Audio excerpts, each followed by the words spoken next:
السلام علیکم ورحمۃ اللہ وبرکاتہ۔ صرف 2 چیزوں کا صدقہ کر دیں، آپ کے گھر رزق کی بارش ہو جائے گی۔ جی ہاں میرے دوستو، اس طرح کے کچھ اعمال ہیں جو انسان کرتا ہے تو اللہ تعالیٰ اس کے گھر پر رزق کی بارش کر دیتا ہے۔ اور آپ حضرات کو کوئی لمبے چوڑے وظیفے نہیں کرنے، کوئی لمبی سی تسبیح لے کر پورے دن بیٹھے نہیں رہنا، بس مختصر سے صرف 2 صدقے ہیں، آپ کو وہ کرنے ہوں گے، انشاءاللہ اللہ تعالیٰ آپ کے گھر رزق کی بارش برسا دیں گے۔ آج کا پیارا موضوع شروع کرنے سے پہلے اگر ہمارے چینل پر آپ نئے ہیں، ابھی تک سبسکرائب نہیں کیا، جلدی سے سبسکرائب کر کے بیل آئیکن کے بٹن کو پریس کریں تاکہ ہر نئی آنے والی ویڈیو آپ تک پہنچ سکے۔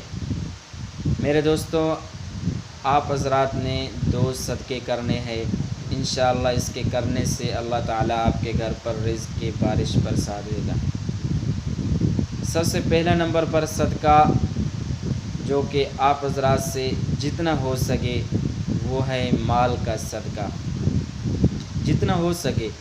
اب لازمی نہیں کہ آپ ہزاروں خرچ کریں، جتنا آپ کی استطاعت ہو آپ اپنی آمدن میں سے تھوڑا سا صدقہ کر دیا کریں۔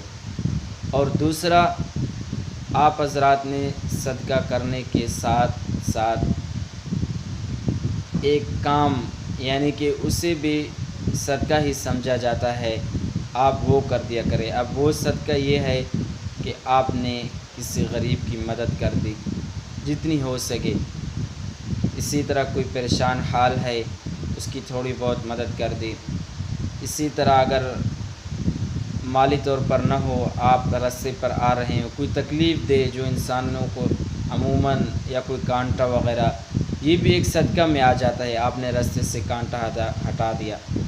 اسی طرح آپ راستے سے گزر رہے تھے تو دیکھا کوئی راستے کے اوپر کوئی اسی طرح کی چیز مری پڑی ہے جو عموماً کوئی چھوٹا سا جانور، کوئی بلی یا کوئی چوہا، تو اس سے لوگوں کو تکلیف ہو رہی ہے، بدبو آ رہی ہے، تو آپ نے اسے سائڈ پہ کر دیا، تو یہ بھی میرے دوستو ایک صدقے کے عمل میں سے شمار ہوتا ہے۔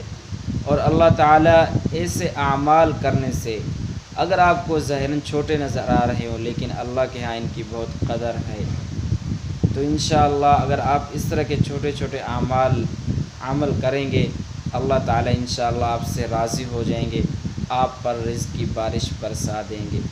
تو یہ تھا ہمارا آج کا مختصر سا ویڈیو۔ اگر آپ کو اچھا لگے تو اپنے دوستوں اور رشتہ داروں میں صدقہ جاریہ کی نیت سے شیئر کر دیں۔ آج کے لیے اتنا ہی۔ السلام علیکم ورحمۃ اللہ وبرکاتہ۔